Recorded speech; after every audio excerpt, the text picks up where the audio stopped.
Welcome to Capital Marketing Solutions special workshop on marketing magic. Our next speaker is a phenomenal success in many different fields. Mr. Barney Zick has a reputation in the real estate industry of teaching real estate investors how to be successful. He's got a tremendous history of buying and investing in real estate himself. And in other fields, he teaches speakers successfully all around the world how to improve their business as speaking, and he also teaches entrepreneurs how to improve their profits.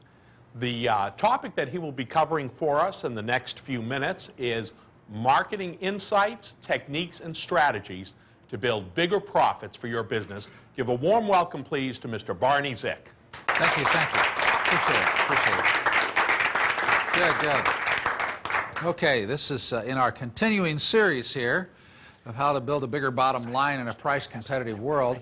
I thought I would go through a group of what I would call insights, and also I would love to have your comments and questions as part of this process. So especially if I could be interactive with you, helping you with your specific situations, that would be super. And I'm going to bounce around quite a bit without as much structure as we've done in events that we've done previously. Because I want to cover a potpourri of ideas and maybe open up your thinking patterns to challenges that you may have. One of the biggest thrusts of a successful marketing for the future is going to be figuring out how to make your material client-centered, rather than centering on yourself, centering on the needs of the client. And then you have to communicate that message. Today's venue offer you so many ways to market, so many ways to reach your prospects. I'm going to give you what I think are some of the keys in doing a good job of that and keys in getting that job done. First,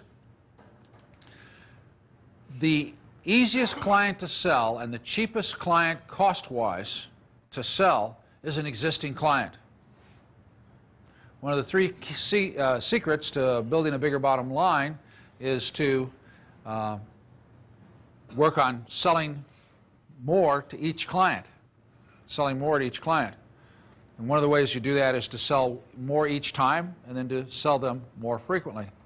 You do this by nurturing your client base. And I guess what I'm heading to here is capturing the name, recording the data is absolutely, positively critical. You need to be using some kind of contact management software. I will give you my own totally biased viewpoint. I recommend ACT by Semantics Corporation. The reason I recommend ACT is because you can get it anywhere. It's cheap.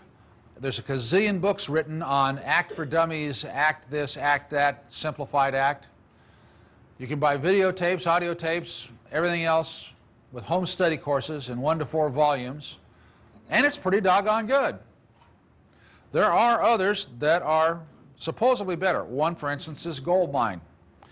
I got so frustrated with Goldmine that when I was out in Los Angeles, I drove up to their national headquarters and asked them, surely somebody's written some kind of a book besides your god-awful manual. I only got an IQ of 181, and I cannot follow your manual. And they said, yeah, one of the guys who used to work here quit and is writing that book, but I haven't seen it on the chart yet. Goldmine's very good, but what it's really written for is a major corporation that wants their own custom designed software, and they bring it in as a module, and then they really build everything around it, and then they do, and part of that, you know, $250,000 to $500,000 price tag includes an awful lot of training. And if you're not in that category, good luck. Telemagic is good. I've not used Telemagic, but the Telemagic really was, it's stronger for telephone marketing than anything else because it was made that way. And a lot of what I do has to do with direct mail and keeping track of conversations and discussions with clients. I do telephone consulting, and in doing telephone consulting, I want to be able to log on to them and make a few notes and such as that. And I'm just real comfortable with ACT. There are lots of others out there, but you have to find some contact management software. It's the only way that you can really build your database. You put the people in, and you got to sort them by some categories, what field that they're in. And then one of the things that's real important to me is that I put in what did they buy? And usually I code them in as to where I met them. So I got those three primary things in there, some kind of category as to what field they're in. For instance, in my ID status area, I put RE-investor, INV, RE-agent, RE-broker, RE-exchanger. And so what I'm looking for is a sort that if I'm doing something special, I can go through and take that particular group and work that particular group. Okay? Now, if I'm doing corporate, then most of my contacts corporate-wise tend to be through the J. Abraham group, so it's JA hyphen usually the event that I met them at. And then if I meet them at other events, I just keep cleaning it. Because with ACT, I can sort on anything. I can sort on keywords. Okay? I recently made a special offer on some information on DISC, and the people who wanted the special information, I just logged in the notes section, send DISC information. Then I do a keyword sort, and I can bring all those up, then write them all one letter and such as that. And then over on last results is where I type in what they purchased, and we can also do keyword searches on that. But it's, you know, I tend to treat everybody as best as I possibly can treat them. My personal philosophy is, and I probably shouldn't put this on tape, but if you say you lost a tape, I'm not going to make you come up with an invoice. I'll replace the tape. But I will tell you, if I see somebody has purchased a large package from me or several packages from me, I have a tendency to push a little harder, whether I'm tired or don't have the time or whatever, to make sure that they get what they need, versus somebody who wants a lot of free information and has never purchased anything from me in the past. That's just kind of human nature, even though I try to accommodate everybody. But your number one easiest customer to sell is your existing customer. To sell that existing customer, one, you have to capture their name. Two, you have to have some kind of contact management system so that you can retrieve that name in a manner that will allow you to manipulate the data and to do mailings and so on and so forth. Now, our system is set up now, what we're working on now is our emails, so that I can have all of my contact management people also have their email addresses in there so that I can send an email out to all the categories. Because when I pull up on ACT, I said I want to contact them. They want to know, how do I want to contact them? And one of the things I can click on is email and send them all an email. Let's talk about internet, since we're kind of moving over in that direction. If you want to have an internet site, as I've said to you before, having an internet site is no different than having a business phone. If you can't make it ring, it doesn't make any difference what your site is. I know some of you in here are interested in being speakers. I'll just toss one crazy idea I've come up with. I now am getting my third internet site. My normal site is zick.com, and you can look me up there and see how I put mine together. And I'm satisfied with it. You got ideas, I'll be glad to listen to you. But I'm taking zick.com and I'm duplicating it. I'm taking the products out, but I'm having all the stuff about my speaking and my consulting. And the reason I'm doing it is, one of the uses for zick.com is, let's say a company calls me and they say, we're interested, can you give us your brochure? Where are you? We're in Sydney, Australia. Would you like to have it in 5 minutes? It's on the internet, you can download it. When they print it out on the internet, it says at the top zick.com. And anybody that gets that sheet can look at zick.com and find my address, email address, and so on and so forth. All of a sudden I realized that speaker bureaus were not willing to give anybody my website. And the reason is because it has all my contact information, and the speaker bureau can go around me. So I wanted an agent-friendly site. So what I'm doing is I'm taking my entire site, duplicating it. It doesn't cost that much. Duplicating it, setting it up as another site, and erasing all the addresses out. And every place where it had an address, it'll say, call the speaker bureau or agent that referred you to this site. The name of that site's going to be called Book Zick. I like NLP implied commands.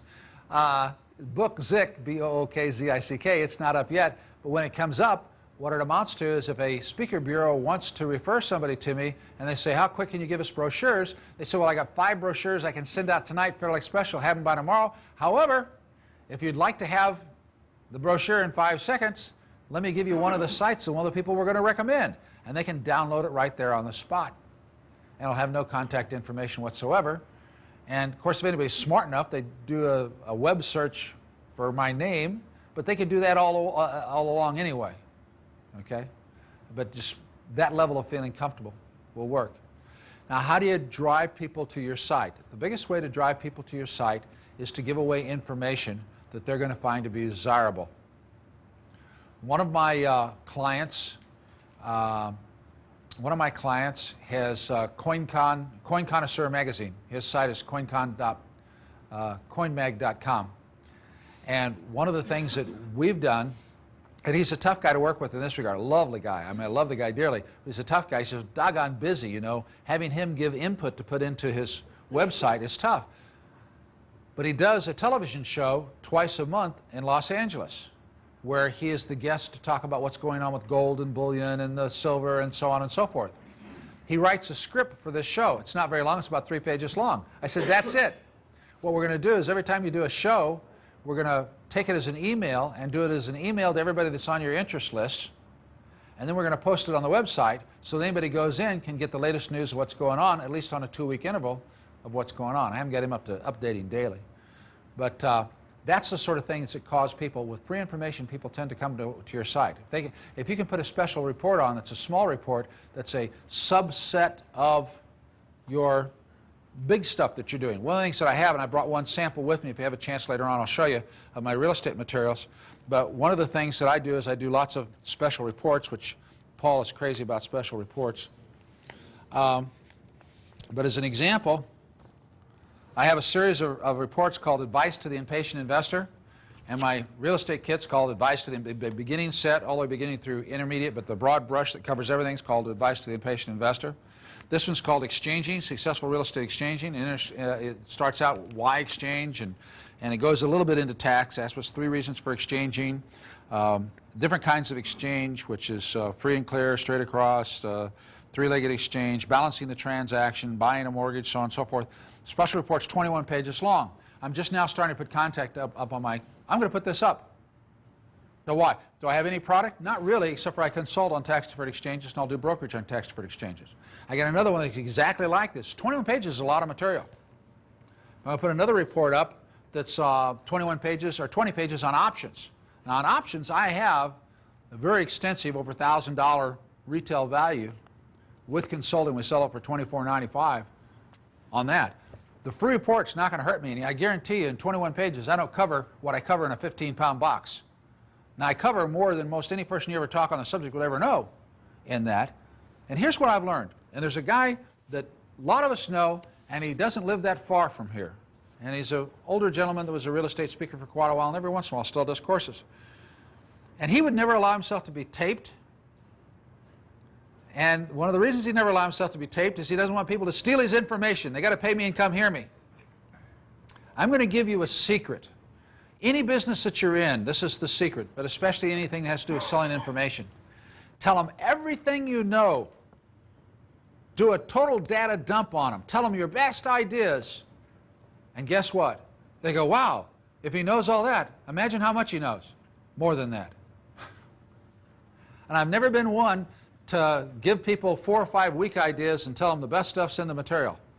I give them the best ideas, then they want to get the material. First place, memory's about 7% anyway. You say it verbally, 3 months later they remembered 7% of what you said. They got to have it as a reference anyway, if nothing else. Besides that, it's just, that's the way I am. That's the way I prefer to do things.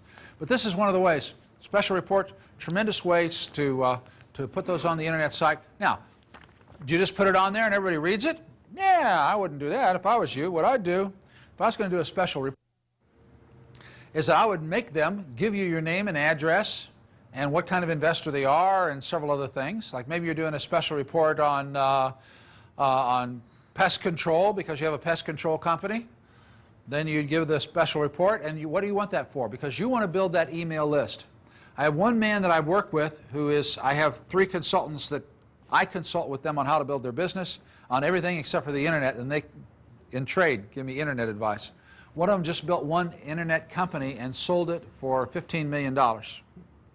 And all it basically was an awful lot of email addresses of people who are looking forward to receiving email. Isn't that amazing? But that's what those values can be.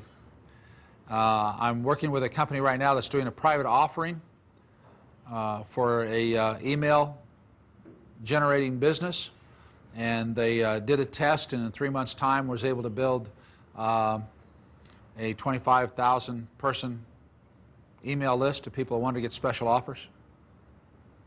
And it really can be done. I mean, the sky's the limit. But again, the secret here again when it comes to attracting customers is that you got to be customer oriented. So whatever you do, you got to think, what do they need? Not what do I want to tell them, what do they need? And when you put a website up, they don't want to hear all about how great you are, even though a lot of my website is about how great I am. That has to be in there. What they really want to know is what can they get out of it for themselves. My website right now, I don't think is that great because right now it's a bio sheet. But once I start putting this sort of content in there, okay? Now if you're making special offers and doing that, single cassettes are great. Here's one. This is the motivational talk I do, Overcoming Real Roadblocks to Your Success. And on the back it says, to book an engagement or to place an order, call 1-800, and the phone number there, okay? Phone number I've had for ages. Get an 800 number, never lose it, okay? Here you go, Jeff. And I give that tape away left and right. And the reason is I plan the next few years from now to do a lot more motivational speaking. I'm not doing a lot of it now. I enjoy doing it. It's fun. And one of the things is I got to build material for the back of the room. And because a lot of the places you go to do motivational speeches, you don't get paid much, you don't get paid at all, but you may have a couple thousand people there and you have to depend on selling the stuff at the back of the room if you're going to make any money doing it. I do it for free now. I've done it at churches, I've done it at prisons, and so on and so forth. That doesn't hurt me at all. One, it's my life philosophies. We're talking about being positive in a negative world and all that kind of good stuff, and some mental attitudes. And there is a major producer of real estate tapes that has that tape in the middle of his series. And there's all kinds of people I run into, and they say, oh, you're the motivational speaker. Well, by the time that's been out there for enough years, there'll be a lot of people who think that. That doesn't hurt me any. But I use that as a premium, as a giveaway, as a bonus, as an introduction, something to send to speaker bureaus, and so on and so forth. One of the uses for something like that, and we were talking about this at lunch, was you can be giving away a free report, and then when they log on to get the free report, or they call the telemarketer to get the free report, you can say, and by the way, there's a cassette that goes with that. If you'd like to have that for $19.95, there's a cassette lesson that goes with that. Now, not a lot of the people will take it, but it'll be enough cash to usually cover the cost of your free offering that you just made. Okay? Any questions on what we covered so far? Yes? On the website with the request for a free report, what kind of response do you get? Well, the people that I've done free report sort of things for, the one gold client, we're averaging probably about 14 to 15 per week going out. How many hits is that on the site? His hits, we've doubled his hits now. He's about 20,000 he's getting per month now. Yeah, we've picked it up. It's hard to tell, though. When you have a full marketing campaign, it's really hard to tell what's causing things, because I also have him do lots of radio shows around the country, and he mentions his website. Each thing reinforces the other. He mentions his website, and that helps. So the question was asked, what kind of response rate are you getting from offering free reports? And the answer was 20,000 hits per month in offering the free reports, which ended up sending out about 14 to 21 free reports per week. Question? He's not flinching anymore. The joke's gone. What are the mechanics of capturing these people's email address? If I log into your site, I want a free report, obviously it's not up there for me to see. I have to give you my email address, and then you email me your report, you mail me your report, it shows up. Here's how I'm going to do it. You can do it other ways. My client is mailing the reports, which is driving me nuts. But the way I'm going to do it is they can, now, if you remember the Wizard of Oz? Now what I do is I write my request on a piece of paper and I slip it behind this curtain. And there's somebody behind there that takes care of it. Here's what I kind of understand, okay? I'm not the technical person on the writing the programs. And you can correct me if I do this wrong. But what you do is you have a page, you say you want the report, you have to fill out this information. When you say they click on the button, they want the free report, they say we'll send you the free report, you have to answer 5 questions. Name, address, something, your email address, and then something, or 6 questions, something about yourself. I want to be an investor, I am an investor, would be 2 good boxes to have them check. I do residential investing or commercial investment properties, might be another question. You see, I'm geographically bound to such and such area, or I'm not geographically bound. You know, if Ernie did it, he'd say, I buy and sell mortgages. I'm interested in buying and selling mortgages. And, you know, you put however many questions you think you can get them to answer to get them before they're going to go through. You could ask them 400 questions, but unless you're giving them, you know, you're going to download videos of the Oval Office, you probably have a hard time getting that many questions answered, okay?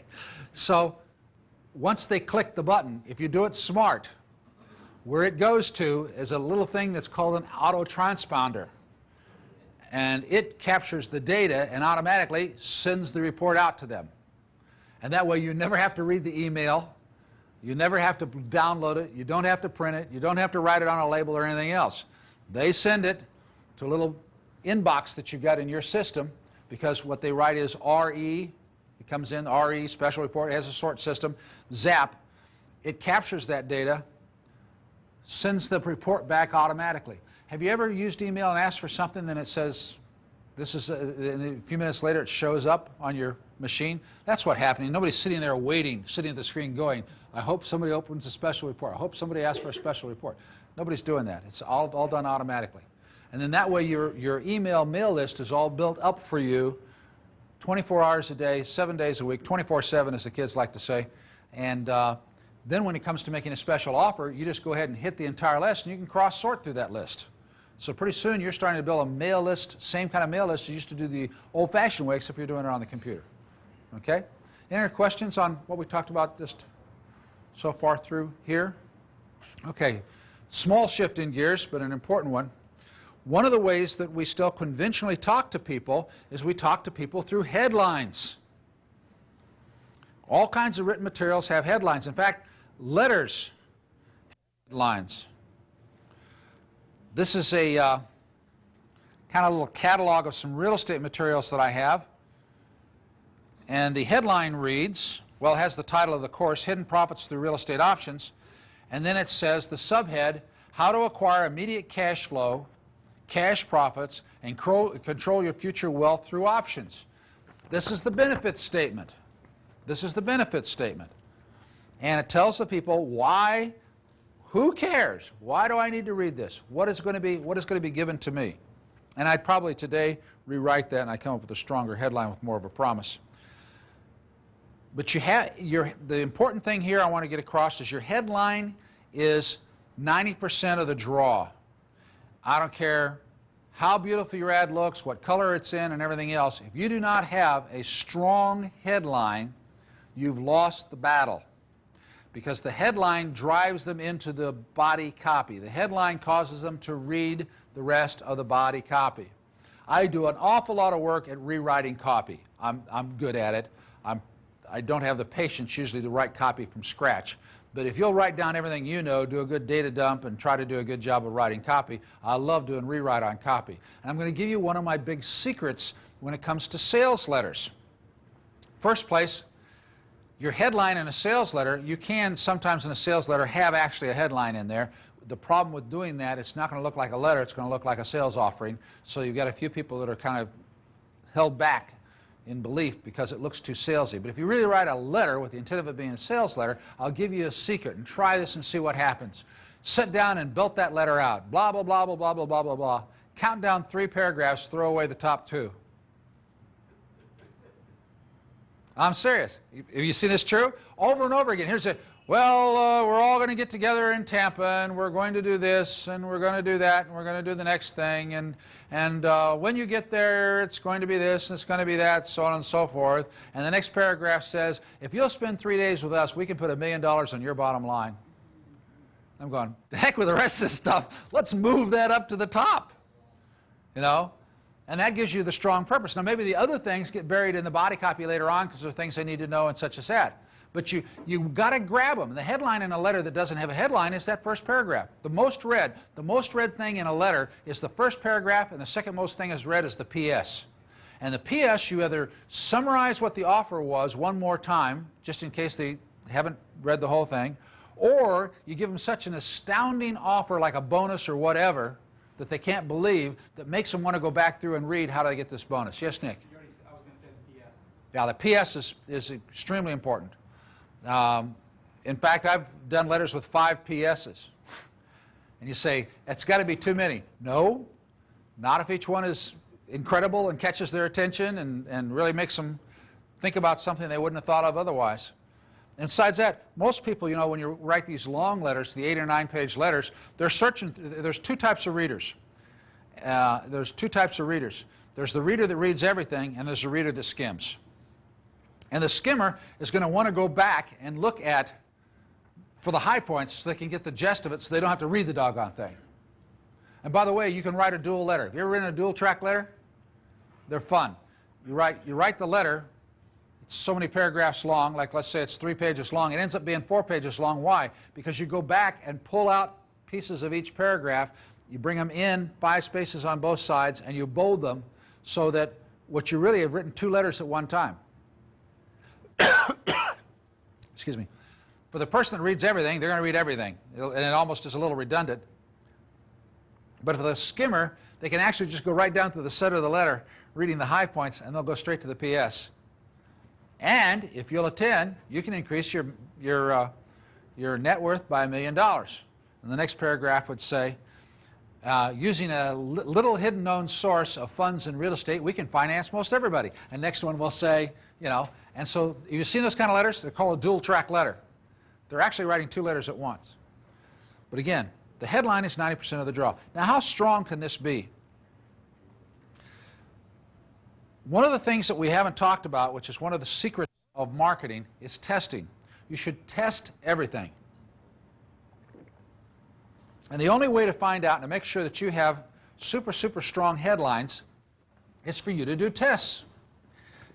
Most every single magazine that's going to run an ad or newspaper that's going to run an ad has some way of breaking up who it goes to so that you can run a test. They have regionals, so you can run one headline in one region, another headline in another region. I do A-B splits all the time. I'll do a mail list and I'll say I want 5,000 names. Give me an A-B split, which means they literally go through and take every other name. Which is a better sort. You can't say, well, California gets one and Ohio gets the other. People respond differently in California than Ohio, I guarantee you. And that's not a real good test. But an A-B split is good. Alphabet split will work. Everybody above M, everybody below M, something like that. And you send out 2 headlines. You send out 2 headlines and you see what your response rate is. One headline outpulls the other, then you keep the headline that pulled, and you write a new headline as the test headline. And you keep this process up until you perfect your headline. People who have taken the time to perfect a headline have made fortunes. I'll give you one example. There was a guy named Carbo that wrote a book called The Lazy Man's Way to Riches. There are a lot of people who basically launched their career based on the information they learned from Carbo. One of them was a guy friend of mine by the name of Mark Harrelson. Mark Harrelson was a stockbroker, read Carbo's ad, bought Carbo's book, and said, gee, the way to make $1 million is to write a book on how to make $1 million. Now, Mark Harrelson at the time was basically a slum landlord. Bless his soul, that's what he was. Because he'd also read a book by Mr. Nickerson on buying crummy places and fixing them up and cleaning them up, and that's what he'd been doing. And so he took the information from the 2 and put them together, and he says, gee, if I would write a book about my experience of buying crummy houses and apartments and such as that and fixing them up, and if I wrote just the right ad, I can make another $1 million doing this. So he sat down, wrote the book. When he wrote the ad, he came up with the headline and tested the ad, just like it said in Carbo's book. Carbo had tested his book. Carbo actually had written what I call today, using modern technology, a vapor book. It didn't exist when he wrote it. Carbo had this idea. Let me tell you about Carbo. Carbo had 2 houses. One was a 5-bedroom log cabin at Lake Tahoe. The other was a nice little place on the beach down near where John Wayne lived in Los Angeles. Not bad life. He was making $100,000 a year in the 1950s, which is the equivalent of $1 million a year today. Doing special offers, writing ads, being a marketer of all kinds of products and special things. And he had this idea for a book, and it wasn't going to be very long, and it was going to be his 3 or 4 marketing secrets and a little bit of Zen philosophy and the Boy Scout oath and a couple other things in there. and he decided he'd run an ad. And the ad said, you can make an extra $100,000 a year with The Lazy Man's Way to Riches. And nobody bought the book. And he couldn't understand it because he thought this was a good idea. But being a believer in what he taught and what was going to be in the book, test, test, test, test, he rewrote the ad and offered him less money. One of the great things you can do is, if you got what you think is a good headline, only change one word at a time. That way you get to find out keyword or key offer, whether or not. And what he found out is $100,000 was too much money to offer the people. He finally got down to the ad that made him a lot of money was $3,000. Then later on, as inflation set in, as $5,000. You can make an extra $5,000 a month with The Lazy Man's Way to Riches. He sold 3.3 million copies of the book.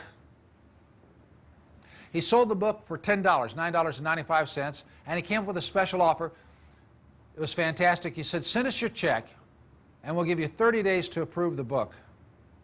If you want to send the book back during the 30-day period of time, we'll send you back your very own check, uncashed. Pretty appealing offer, don't you think?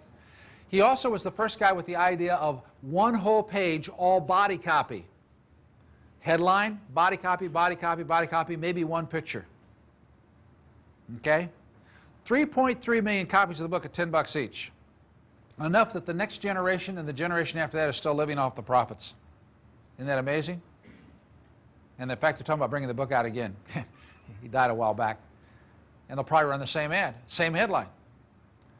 A third of the people sent the money back, sent for the money back. It was short, wasn't that well written? A third of the people. That's terrible. Only kept 22 million.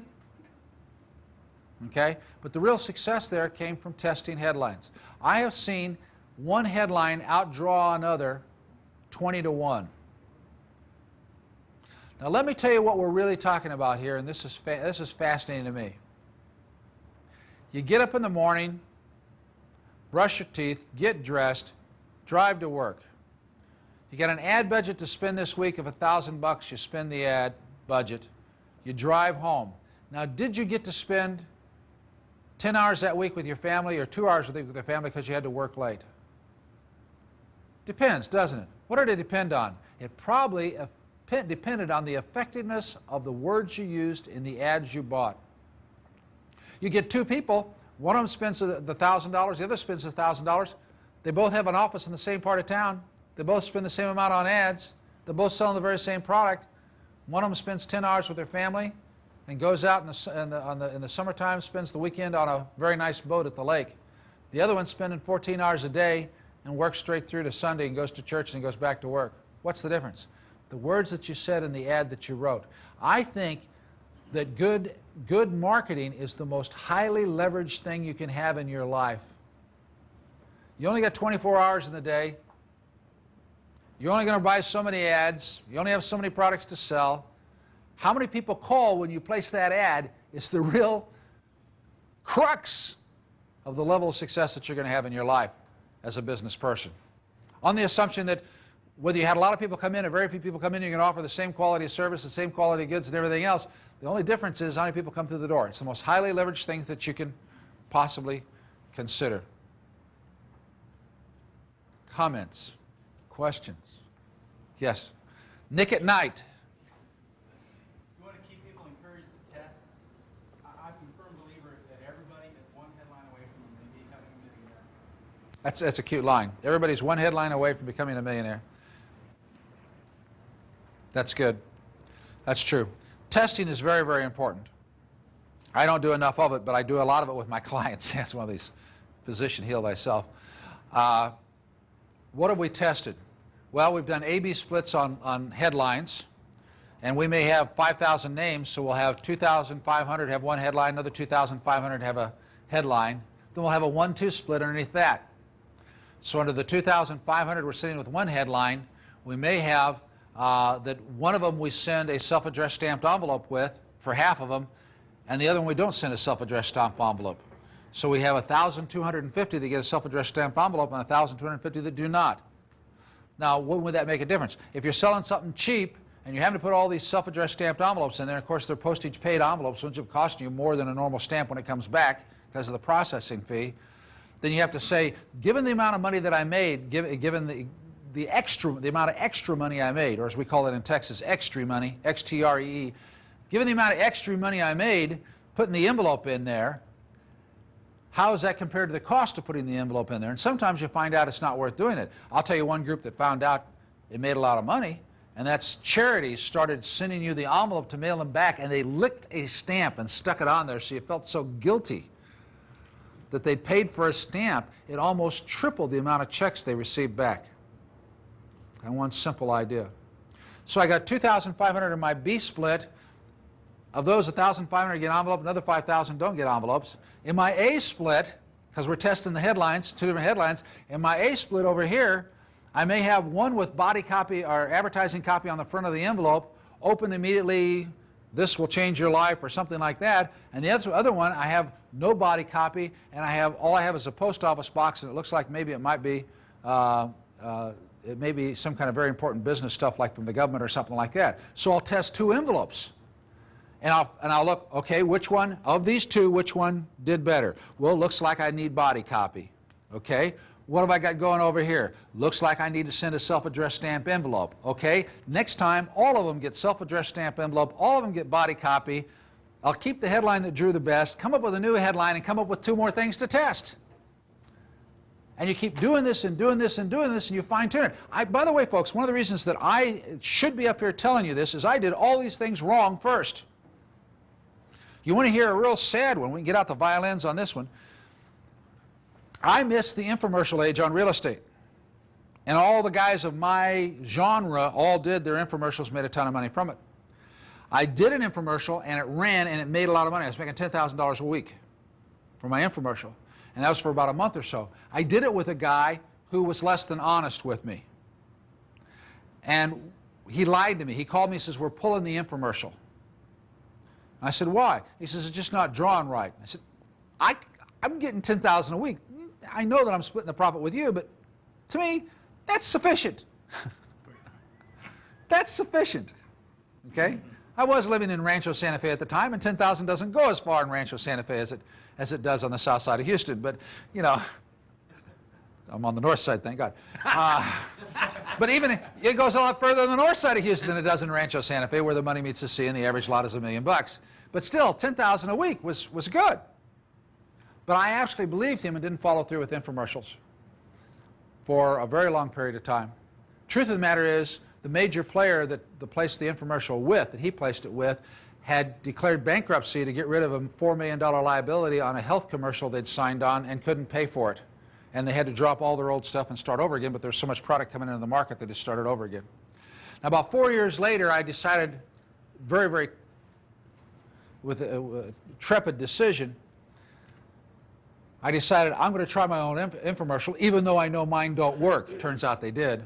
And I paid $100,000 for advertising on FNN, which is pretty good since I only had 10. And what we did, we literally went down to a little studio that was at a junior college, and I'd become friends with the guy who taught the television class there. And they had an on-air broadcasting quality studio because it was one of the few cable stations there, the college cable station. And he knew what he was doing. He was a top-notch guy who'd basically gone up into the mountains to hide. And we had a lot of fun. He was a crazy guy. And we got students, and we shot this infomercial. It was a one-shot, one-take deal. It cost me about $2,000 to do my infomercial, which was even cheap back then. Everybody else was paying $10 to $25 back then. I knocked this thing out for $2,000. But I can do an hour and not have to do a retake. I can stream a thought, go through, knew what I was going to do. We put it in the can. Ran it up with the $10,000, which is what it cost to put it on the air, to FNN, and got the money back as quick as possible so we could run up the next... So we ran it for 3 days. We didn't have enough money back in 3 days. We weren't going to be able to run the next run and fulfill on our contract. And we ran this money through 10 times in a month. So I had $100,000 in advertising. By the time I was through at the end of the month, I had $110,000. And I said, for this level of heartache, it's not worth it to make $10,000. Forget it. Excuse me? I took a homemade infomercial. I mean, you know, almost like handheld video camera, except the quality was there, except that we had no graphics, we had no flips, no rolls, no nothing. It was kind of like, and here's Barney, you know. And I made $10,000 on it. The first time I ran it, excuse me, Anyway, so I've learned, test, test, test, test. That actually was a fabulous first test. I have another friend of mine, who some of you would know, who did courses on paper, who did the same thing, except for what he did, he said, okay, let's change this and change that, and then the next month he used the $10,000 to run 2 infomercials to see which one went best. Guy out of Albuquerque. And then he ran the next 2 months 2 more, the next 2 months 2 more. And last time I was on his 54-foot yacht with his name embroidered in gold on the carpet, cruising from one of his houses in part of the United States to another house on another coast of the United States, I thought, I should have tested. Because he made $14 million on his infomercial. Because every single infomercial, he ran 2 at all times. Always ran 2, always tested, always changed one element in the infomercial, and always kept that element in the one that drew best, and then always redid his infomercial. So I don't know whether I've given you enough stories on the power of testing and the importance of a headline. A headline pulls you into the copy, and you need to test, test, test all the parts of an offer to make sure that they work for you. Questions? Comments? Yes? What do you feel are the good and bad elements of an infomercial, or what things do you definitely want to stay away from or definitely include in? Or? Well, I'll cover infomercials just briefly because the infomercials are beyond what most of you are going to be doing. And I've spent hours with Guthrie Ranker because they've been talking about doing an infomercial with me now for 2 years. And really fun process. Great people, but a lot of politics. And today, what you need to do a good infomercial is testimonials, and then you need testimonials. And that's all you need. Oh, you probably should have a product in there too. But it's not really essential.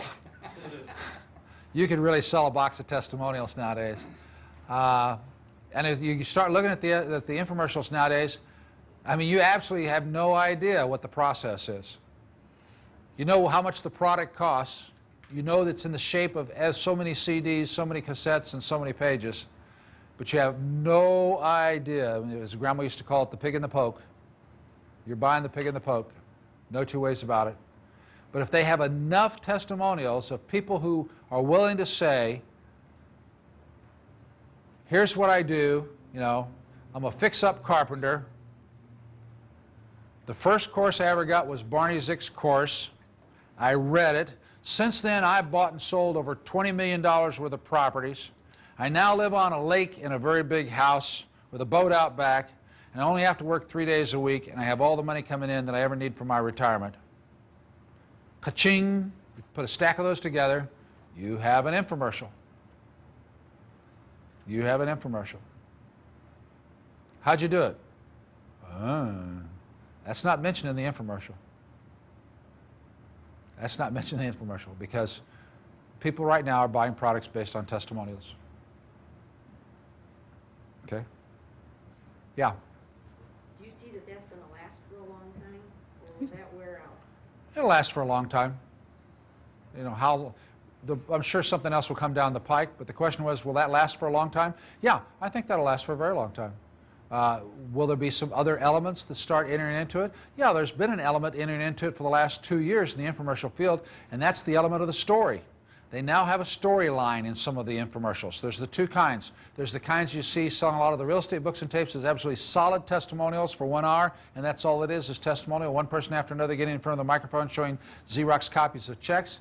And the other kind, you know, where the guy keeps saying, you know, with absolutely no money from my little bitty apartment complex, you know, and over and over, bang, bang, bang. That's the one group. And the other group that you're seeing, like Guthrie Ranker doing, tell a story. There's a girl and a guy, and he's worried about being in shape, and they meet with their friends, and so on and so forth. And there's a storyline. There's somebody going out racing a motorbike, and you know, and there's a story. And the story is, you think you tune into it, and you really think you're watching some kind of a television show for a while.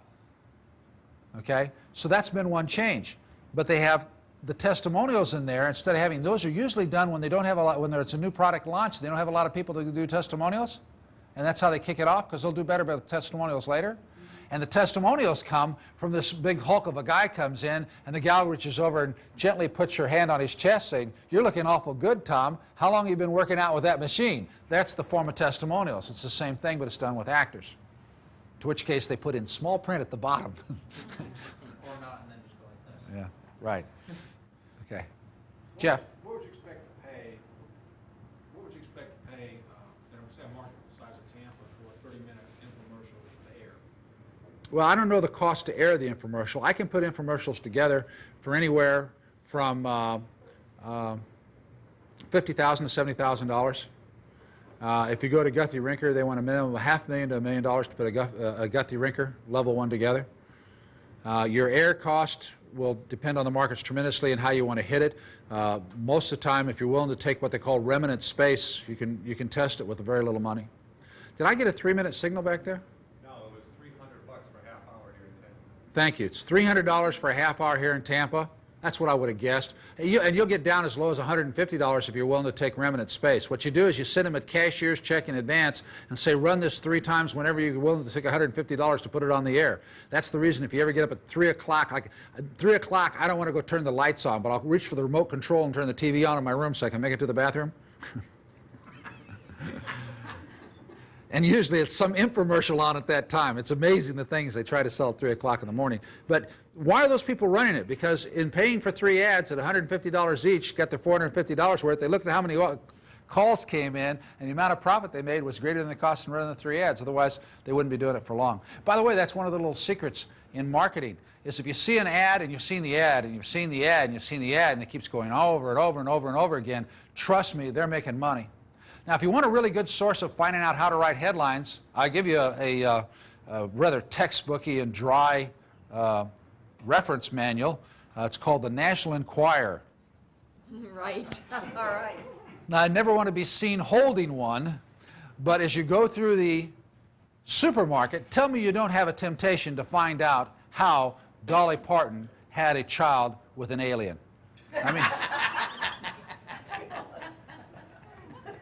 Am I right? But these headlines that they write are absolutely preposterous.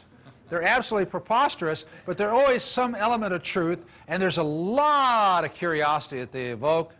They're sensational and everything else. And you know, those are some of the top paid copywriters in the United States, is the people who write the headlines for the National Enquirer. That is a huge, huge magazine. It's a huge, huge magazine, and it brings in beaucoup bucks. And the reason you read those things is you thumb through, and you're planning to thumb through, and you go, oh, got to know that. I didn't even know that was humanly possible, you know. Oh, he did that with who? Oh. And that's the ability of writing really strong, good headlines. That's what it can do for you. It's absolutely super, which is something they need more of in the legal industry. You laugh. That's my opinion. Okay. Another question? Let's look at the concept here of strategic planning questions. Here's 7 strategic planning questions for you to consider. What is your current primary mode of marketing, and is it customer-centered? What is your current primary method of marketing, and is it customer-centered? Remember, all the customer is interested in is what's in it for me. They want to know what's in it for me. And you should go back through everything that you do and ask yourself that question. Question number 2. Have you identified what makes you unique, and can you communicate it? If you can't succinctly and clearly explain to somebody else what you do and what this can do for them, then you're never going to be able to get the leverage out of your advertising and marketing dollars that you should be able to get. For instance, are you registered with the Board of Specialization? Okay. So you have to say emphasize instead of specialize. Right. Yes. So I've worked with a lot of attorneys. Haven't I? So if you're not registered with the Board of Specialization as a lawyer, you can't say that I'm an attorney specializing in real estate. But you can use the word emphasizing. I figured that one out. Yes. So you can say, how many years you been an attorney? It says, I'm an attorney with 25 years of experience in the Houston market, emphasizing real estate transactions where entrepreneurs are trying to gain a fair advantage in a difficult situation so they can make an immediate profit upon closing. Now, if you said something like that as being the introduction, and you were at the Real Estate Investment Club of Houston, I guarantee you everybody's going to want to ask for your card. Now, let me tell you how to make sure nobody asks for your card. What do you do for a living? I'm an attorney. Nice talking to you. Show you another way. What do you do for a living? Well, I've been an attorney for 25 years. I'm a graduate of the University of Houston. And after that, I went to Rice for continuing education studies. I got 5 certificates, came from doing board courses. Where'd they go? You'll lose them. Because nobody wants to know all about you unless they know how that helps them. You see? Question number 3. What are you planning to do to increase the number of high-quality clients that you have? The concept we discussed in an earlier session was find who your ideal client is. Have a profile in mind who the best person you have. Now, in your business, since everybody pays you about the same thing, but the best client is going to be one who will refer you more clients.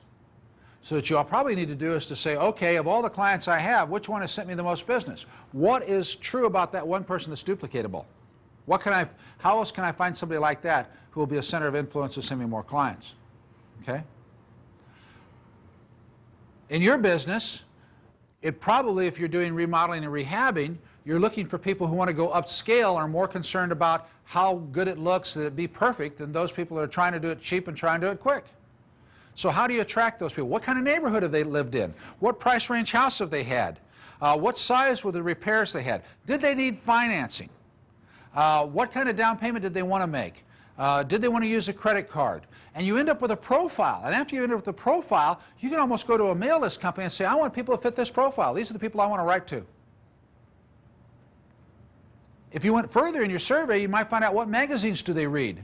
What newspapers do they read? If you get your perfect profile and then you can find out from them what periodicals they read, that tells you where you ought to be advertising. At least that's what you ought to test. What are you doing to increase the number of high-quality clients that you bring in? One of the things you can do to help bring in high-quality clients is that if you know what makes you unique and you express it in such a way as to talk about your uniqueness as serving those high-quality clients, then that's what you're going to attract more of. One of the people I worked with is a coach, and we, in his statement, his elevator speech, we said he works with corporate leaders and highly successful entrepreneurs to do such and such. By stating that he works with corporate leaders, what do you do if you're in middle management? You're going to say, oh, that's not me, I'm in middle management. Now you go, oh, well, if you work with corporate leaders, I'm interested. You don't alienate anybody. But by having the courage to position yourself higher, then when a corporate leader says, well, corporate leaders, give me one. You say, President of Exxon. Okay, that's one. I'll call that one. You know, as long as you have the thing to back it up with, you see? So one of the ways of getting high-quality clients is in your positioning, having that target that you're moving towards, explaining yourself as being able to handle the hardest, the best, and the strongest in your market, and that way everybody assumes that you can handle the smaller things. What are you doing to increase the value of each client? Otherwise, each transaction, the amount of profit from each transaction can be increased. What are you going to do to increase that? Maybe it's a product line extension. Maybe it's additional services. Maybe it's something that's analogous to your product that they're going to need at the very same time. A lot of people have gotten into businesses just trying to do this, backed into businesses that have been very profitable for them. I saw one on TV a couple of nights ago that I thought, hats off to him.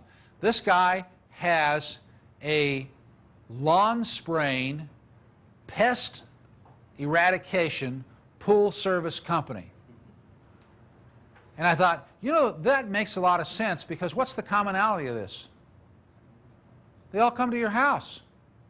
And how many times you have to arrange for this person to come do that, this person to come do that? They're all coming into your house and they're all dealing with chemicals. And so and he'll come in through any door. He runs pest control ads, he runs pool, he does direct mail on pools, and he does the lawn spraying thing. And once he gets you in on one, he signs you up on all three.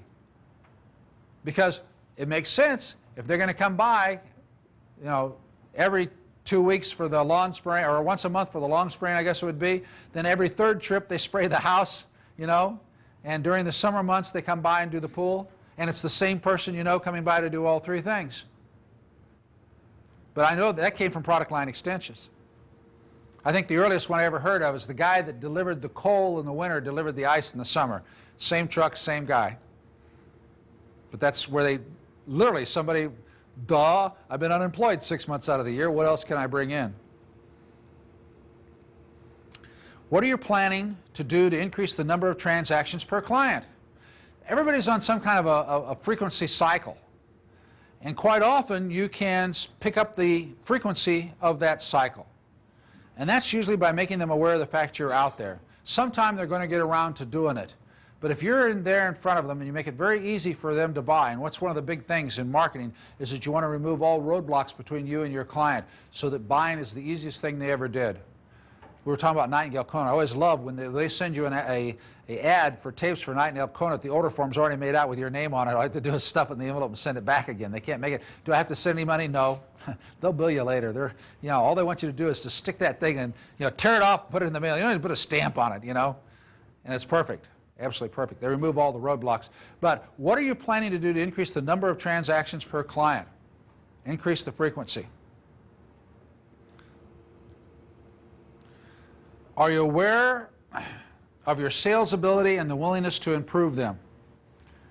And we're going to end with some concepts on that. Are you aware of your sales ability and your willingness, and do you have a willingness to improve them? And then again, do you have a willingness to take action? One of the areas I wanted to talk to you about, which I've alluded to a couple of times, is sales proficiency. And I think all of you, given the backgrounds that you have and such as that, could benefit from being better at making direct presentations. Now the presentations might be in front of an audience, but I'm really thinking more of one-on-one presentations where you're mano a mano, you're selling somebody face to face. Because that's how we get proposals in front of people to do events, to sell products, to provide services and such as that. And there's an area of knowledge that I think would benefit you tremendously.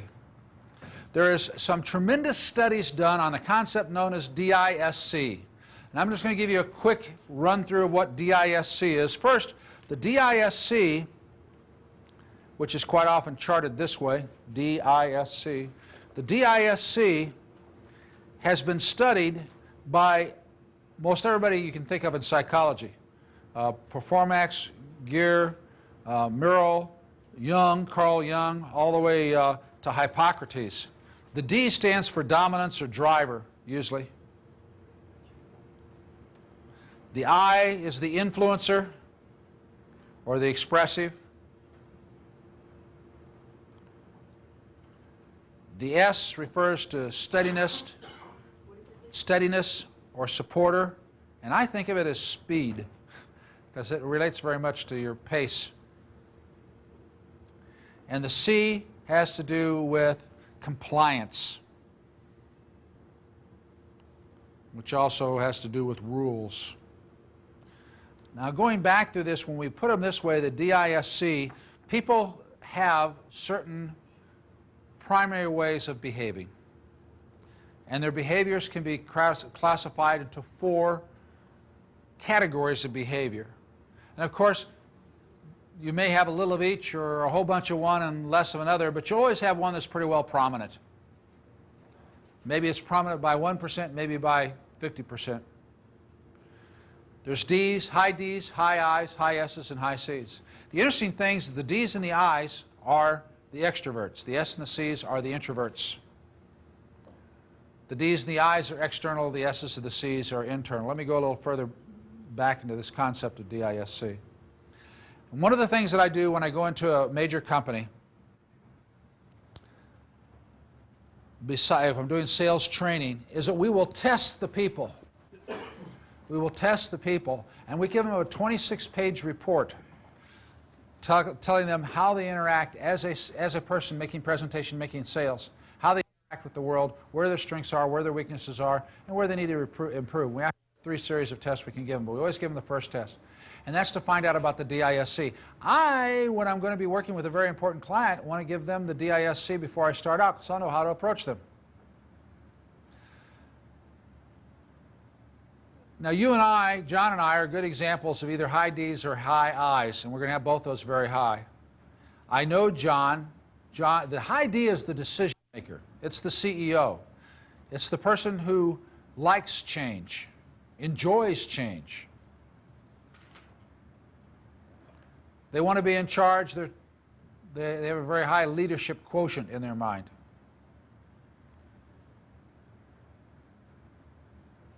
Drivers are dominant. The high I's are the influencers. They're the talkers. They're the socializers. They're the gregarious ones. They really like making friends. They're very social. The high S is extremely paced. They're steady. They cannot be rushed into things. They tend to like to get groups together and so that you have some group confirmation of things. So that's also true of the C's. The high C's really follow the rules. They're extremely compliant. They want to know what the rules are, and they feel comfortable when they know they're working within the rules. Now let's look at what this can mean to you. First, you ought to know what you are, because when you know what you are, you know what your style is, you know how you approach things. Secondly, you need to know what the other person on the other side is. And top people in DISC that I've worked with in the past can tell you within 5 minutes what the primary trait is of the person that's on the other side of the table. And we chart these things, and I'll do the old, lacking a piece of paper to do so. Your chart would be like, mine has changed. I used to be my prominent was an I, now my prominent is a D. Major things happen. That's okay. Mine goes like this. D, I, S, C. Now what's that say? Like change, like being in charge, extremely direct, tell you what I think. If there's no action happening, I say, okay, here's what we need to get this show on the road. High I. Wants social approval, wants to interact with people, likes being with groups of people, like being a seminar leader. Low S. Putting postage stamps on the front of moving trains is probably too slow for me. My S is almost down to a 0. Ask my attorney. I always call him the night before a closing, so he'd have enough notice. And the C is what they call a management hook. I have some C anyway because I know that some rules are important. The real low C, there are no rules. They make their own rules. Now, I had a company that I was working with. It was a rather large company, and they wanted me to do training in 5 different states, and we were talking about a 3-day training program. So we were looking, at over $50,000 in total billing for doing this sort of deal at a package price, which is a good price for them. When I sat down to meet with them, when I sat down to talk with them, he basically says, hey, are you going to do that training for us? I says, yes. He says, well, you haven't gotten back to me. I need to meet with you. How about next Tuesday? I'll be in Houston. I'll meet you at the airport for half a day. And I said, half a day ought to be fine. I'll see you there. I walked in. I said, look, knowing your company, knowing what we talked about, here's 3 primary things that I would think that you'd want to do. I'm going to lay them out, and you correct me if I'm wrong. And he says, you're right, but there's a 4th that's such and such. I said, great, I can put that into the program. Do you need this? Do you need that? So on and so forth. He finished up. He says, good, super. He says, by the way, do you have a contract or anything like that? I said, yeah, I brought one along. He says, how much is it going to cost me? And I said, well, I figured you didn't like to negotiate, so I gave you my best shot. I hope you sign it, because I'm not going to argue over this. He says, no problem. Let me see. Looked it over, says, yeah, it sounds good. Signed it, walked out of the room. Signed up over $50,000 worth of contracts, 3 hours. High D. Not only was he high D, he was a high D, high I, low S, medium C. I'd done his profile. I knew, this is the key, this is the main point I'm making here, I knew I did not have to adjust myself 1 ounce to sell to him. Otherwise, I could just walk out naked and do great, because he had the exact same approach to solving problems, the exact same approach to meeting with people, the exact same approach to rules, the exact same approach to spacing and time and speed and everything else that I had. So if I just did what comes naturally, I was selling him the best way I possibly could. Now the interesting thing is, I will close 100% of the people that I meet like that. You and I already have a little tentative agreement on doing something together. It took us, what, 2.5 minutes? It's not going to take us about 2 hours more to block out that we really want to do it or not want to do it, because we have very, very similar, because I see you as probably being pretty well the same kind of a pattern. Same with you, one of the reasons we get along so well. Same with, now, Paul and I love Paul as I do. Paul and I don't get along as well as you and I do. Why? Paul is very paced. Paul is very paced. Paul's S is stuck up on the ceiling there. He's real high in the C. He's real high on the rules. And I've had 2 or 3 deals that Paul and I haven't done just because of the fact I wasn't willing to adapt. I'm not willing to adapt that much.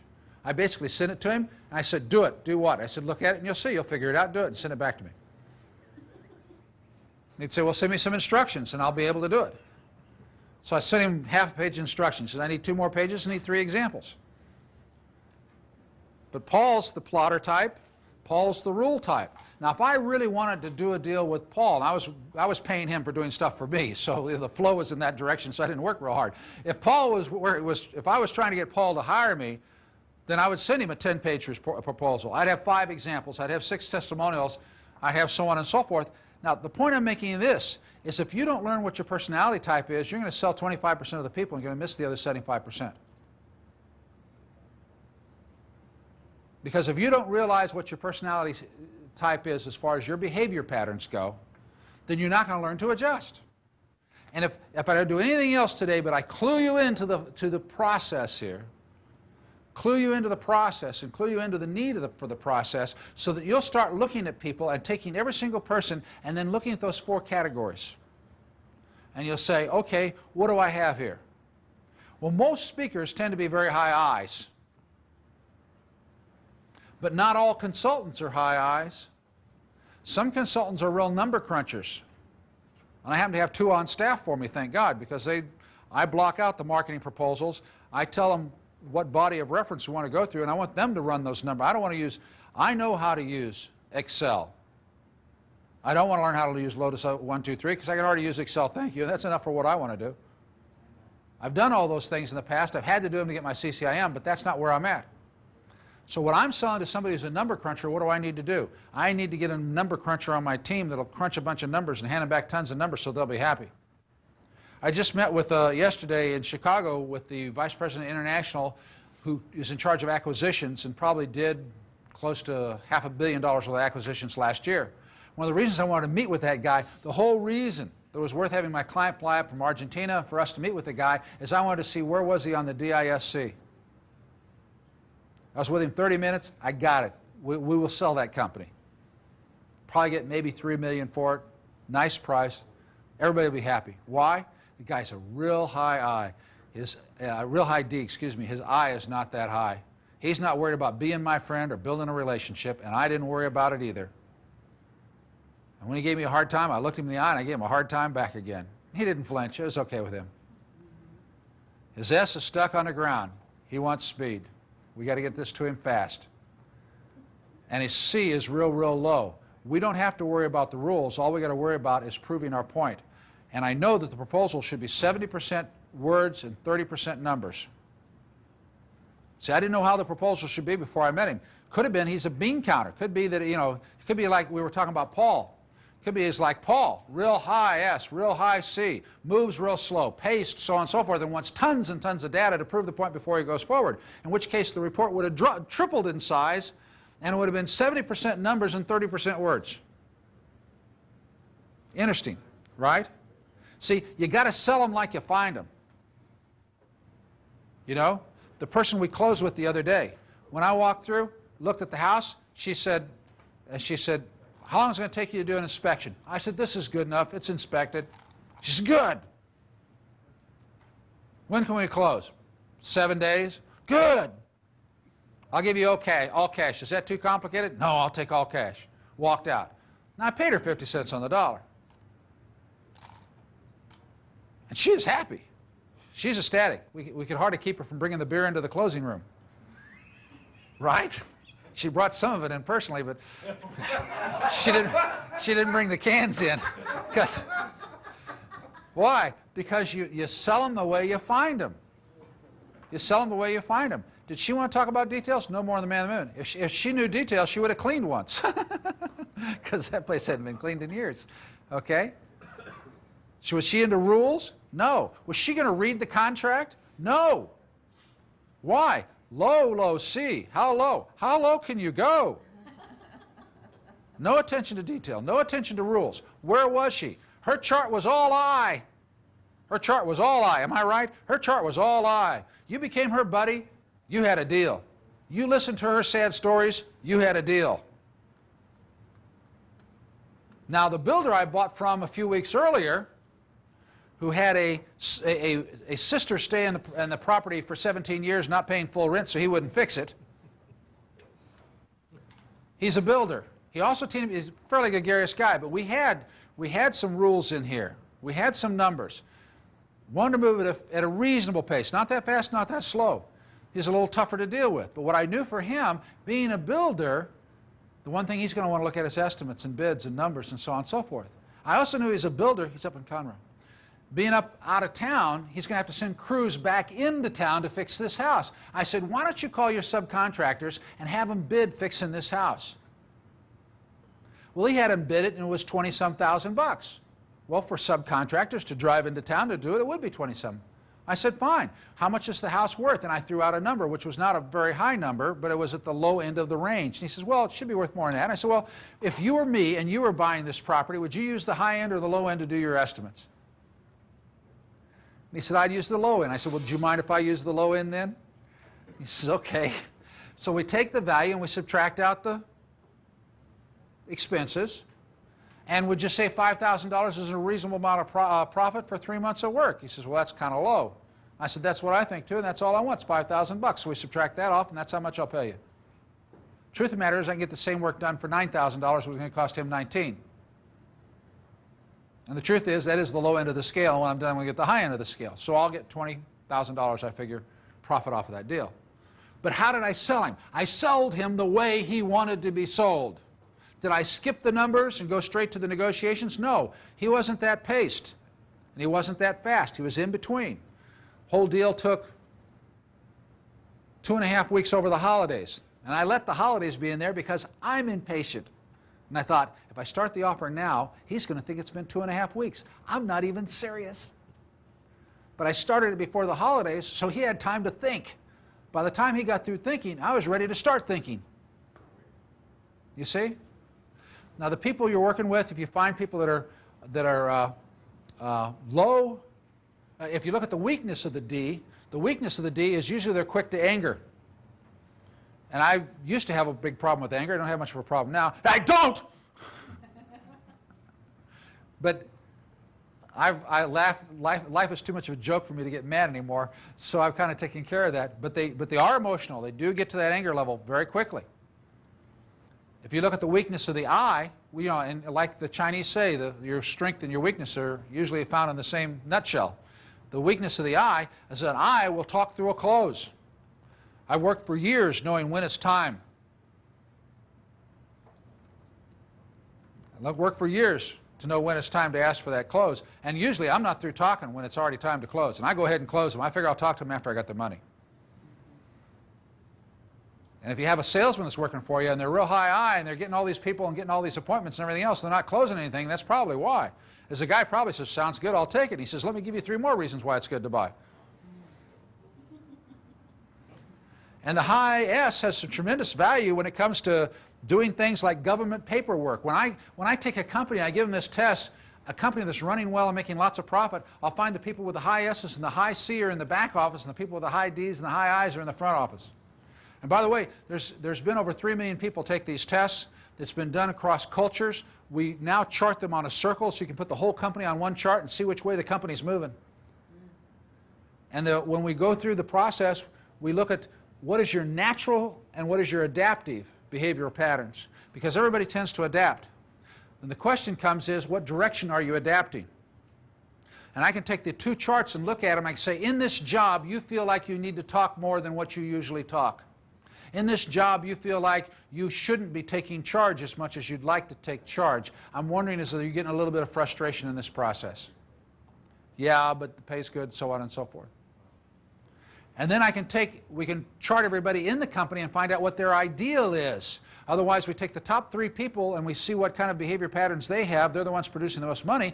We put those on the chart, and then we put everybody's natural and adaptive styles on the chart, and we see how are they making changes in their life. Are they moving towards the ideal, or are they moving away from the ideal? And quite often, it's just a matter of having a conversation. You sit down and talk to the people who are in charge and the people who are the salespeople, and you say, did you know that they want you to be more assertive and you're becoming less assertive? And let's go over, usually when you get to the D, we got to go over and look at the C, because that's the opposite. Looks like you think rules are not that important, but you're pushing that up. So what I see here is I see your D going down and your C going up. That tells me somebody's getting after you about rules all the time, and so therefore you're being less in charge. Is that right? And they go, yeah. We just got another memo on that. And then the boss says, well, I didn't mean that memo. It really wasn't for you. And then we get these things talked out. Okay? It's very, very important when you're making presentations to people that you quickly ascertain in a very short period of time. And this goes back to some of my very basic principles. How do you do that? You ask questions. When we talked about negotiations, you have to ask questions. When you're making a presentation to somebody, you've got to ask questions. You ask enough questions, pretty soon you can figure out. And you hand somebody a contract and say, hey, you want to buy it? Sign on the bottom line. I'll fill it out at the office and send you a copy. Now, I'm, because of business experience, very careful of who I do that with. I'll do that with you. I think you trust me enough that you do that with me within certain vernacular. With you, I said, I want some. Send me a receipt. Okay? And I'll do that. But you take somebody who has an extremely high C and you tell them, I'm buying your house, I'll give you what I said, sign here at the bottom, I'll fill it out at the office, send you a copy of the contract. You now have either a frightened or mad person on the other side of the deal. You're scaring them to death. You take somebody like I was dealing with the other day, and you tell them they're going to go through the contract line by line, you've just undone the deal by the time you're on page 3 of an 8-page contract. You see what I'm saying? So it's adaptive behaviors. Number 1, knowing what you are, and number 2, figuring out what the other person is, and then 3, what do I have to do to adapt? See, people like to be sold in the way that they are. You got to learn to talk their language. You use the words that they're comfortable with. If you happen to have the high-price 50-cent words and they're used to the 25-cent words, you'll lose them if they can't understand you. There's a whole other set of disciplines called NLP, which has to do with mirroring and matching, but people really like people who are like them. If they talk fast, maybe you should talk a little faster. If they talk slow, maybe you should slow down. All these things are true, but probably the real center post to this is, where are you on the DISC? And then, what kind of people do you have to adapt to the most? And when you spot them, throw that gear shift into neutral, push in that clutch, and pull into the gear that you need if you're going to be able to sell them properly. Point, David, a question? Question. If you were to come up with a few key questions that you would ask every time to ascertain where somebody is in that, what would they be? Do you run your own company? Yes. You do? How many people are in your business? 4 people in your business, and you run your own company. Now, we're talking about you writing software for me.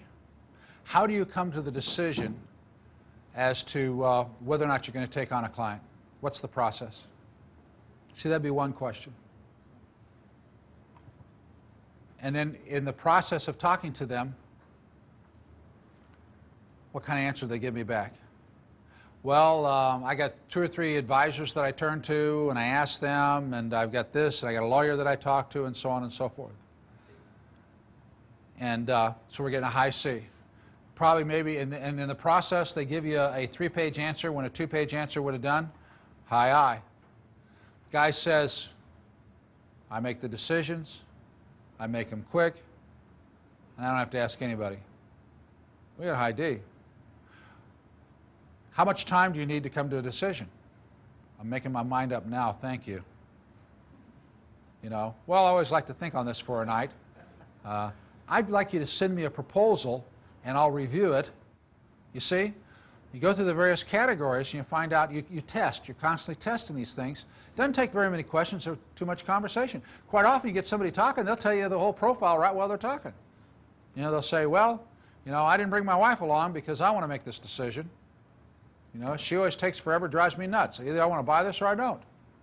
I mean, they're telling you right there, if you'll get those antennas up and listen in, they're telling you how they want to be sold. Okay? Questions? Okay.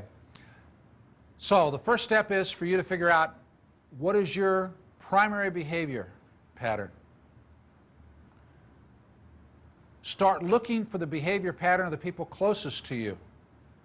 And it'll make you realize what adaptive behavior you need to get along with them. And then expand it out to the clients and prospects that you have. I have one company that has all their DISC scores on their doors, so each employee goes in and talks to the other employee. They know how they should approach them to get something approved. And in their contact management software, when they have a client give the DISC, and what they do is they buy the DISC test for me, and they give them to their clients, and their clients thinking they're getting this great write-up on their personality, profile. They love it, but since they process the test, they put it in their contact management software. This guy's a high D. So they know how to keep selling him, and anybody that does the telemarketing knows immediately, you better get to the point with this guy. Don't start out with how's Fred, how's the kids, how's so on and so forth. So anyway, it's fantastic material. Yes, one last thing, Dick. Yeah. Are both mainly people a greater percentage, either the DIs and the S and Cs, or? There are actually 300, what he says, is there any specific patterns? There are 360 different patterns. That's the reason we plot it on a wheel. 360 major patterns. You can chunk that down to about 56 personality types in general. And it depends on where the dominants are. There are some where, if you're really good at this, you can actually spot schizophrenia, marriage problems, people are about ready to leave the job and everything else, because there are some things that are automatically conflicts. You got a real high D and a real high C, you got a problem. Because here you get a guy who wants to make quick decisions and be in charge, and or a gal, and be responsible for everything, and they're really hung up on rules. Ooh, something's wrong here, see? So, but you'll find that it's easier for people with the high D and the high I to be in the external thing like sales and leadership positions, and it's easier for the people with the high S's and the high C with less adaptive behavior and less stress and strain to be doing the back office things and such as that. A lot of people use this as a hiring test to see how people would fit in there. Do we have time for one more? Nope. I'll get your question at the break. Last, I guess what all this is about is that we're creatures here on earth having to share with everybody else. And the more we're aware of that interaction, who we are, what we want to do, and what we can offer to other people, and then turn outside and figure out who they are, what do they want, and what do they need, the more likely is everybody's going to come out feeling good about the transaction. Thank you very much for your time. Thank you.